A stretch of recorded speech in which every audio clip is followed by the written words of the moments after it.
Hey guys, it's Kimmy here. Can you please excuse that I'm filming this at night and the lighting's terrible and everything's just at the moment? I had no choice but to film at night because during the day all I'm doing is studying and freaking out over everything. So I can't film during the day, and it's now 3:48 in the morning and I'm filming this now. So I love you.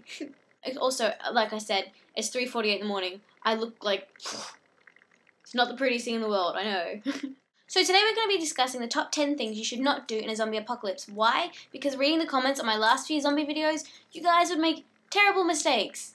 Terrible mistakes when it comes to zombies. So I have to no, you can't do those things. So we're going to be discussing what you should not do in a zombie apocalypse. Now, because this video could be very long, it's going to be split into 2 parts. This video here will have 5 rules, and there'll be a link / annotation at the end of the video to part 2. So for any of you crazy zombie people like me who want to know all 10 rules, you know, click the link at the end. Yay!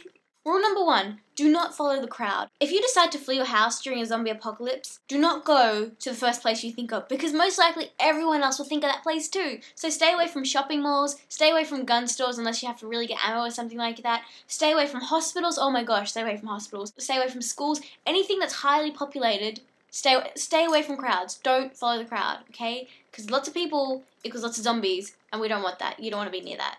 Rule number 2, no chainsaws, no flamethrowers, and no katanas. Which, let me explain. The reason why no katanas is because this kind of sword requires training, a lot of training to really handle well. And even if you do have that training, it's a huge sword, man. It's a huge sword. If you're stuck in a small corridor and you decide to swing this blade at a zombie that's coming towards you and it gets stuck in a wall, how much would that suck?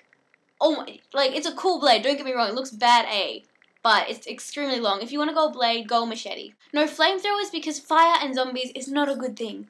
Not a good thing. I know a lot of you argued that, Kimmy, but if you burn a zombie, it'll eventually burn to death, won't it? And yes, it will eventually burn to death, but the thing is, zombies don't feel pain, right? So for about 10 or 15 minutes while it's burning to death, it can still come after you. It can still set other zombies on fire, and then for 10 or 15 minutes, you have a horde of 50 zombies that are on fire coming towards you, man.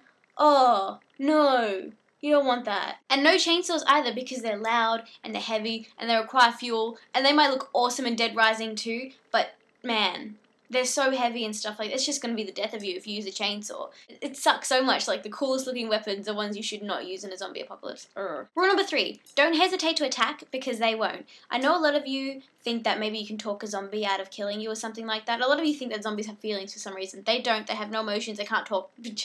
Do not hesitate to attack a zombie. Man, first of all, it's really cool to kill a zombie, so just go for it. Have your badass moment. And 2, this zombie is going to kill you no matter what. It's going to take any chance it can get to kill you and eat you and turn it into a zombie itself. So just don't hesitate to attack, guys, okay? Just kill a zombie as soon as you get the chance, if you have to. Rule number 4, armor does not make you bite-proof. A lot of you guys said you'd want to wear heavy armor, like plate mail or something, during an apocalypse because the zombies can't bite through you. Yeah, maybe they can't pierce through that, but the thing is, first of all, where are you going to find plate mail, for one? And 2, it's extremely heavy. How can you even run in that? If you fall over and you have a horde of zombies coming after you and you've fallen over and they start munching on top of you and jumping on top of you, they're going to get through that armor, and then you're going to be a zombie with armor on. And as a zombie, that's going to suck too, because what kind of zombie can move around with armor on? It's a lose for everyone. Just stay away from armor. Mobility and awareness are your 2 best friends in a zombie apocalypse. You want to wear tight clothing, yeah? You want to wear tight clothing and be able to just be aware of everything and not be loud and be able to run around easily. Just tight clothing. No armor.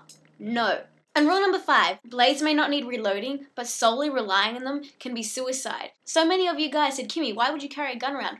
Why wouldn't you carry a gun around? Oh my gosh! What are you going to do if you have more than 5 zombies coming at you? A blade's useless against like 20 zombies. You need a gun. You need a gun. That's just, oh. I know blades don't need reloading, and you definitely need a blade with you. But you need a gun, man. You need a gun. You need a gun too. Okay. Guns and blades. Good stuff. And a few tools as well. Okay, so that's the top 5 rules of what you should not do in a zombie apocalypse, or guidelines you should follow during a zombie apocalypse. If you want to know the other 5, click the link somewhere on this page. And yeah, but if you don't click the link on this page, I just want to tell you something before you go. 1, I have a second channel now, which is youtube.com/Kimmy. I'll put the link in the underbar. And in case you don't watch the other video, I hope you have an awesome day, and I love you, and watch out for zombies. Keep smiling. Bye.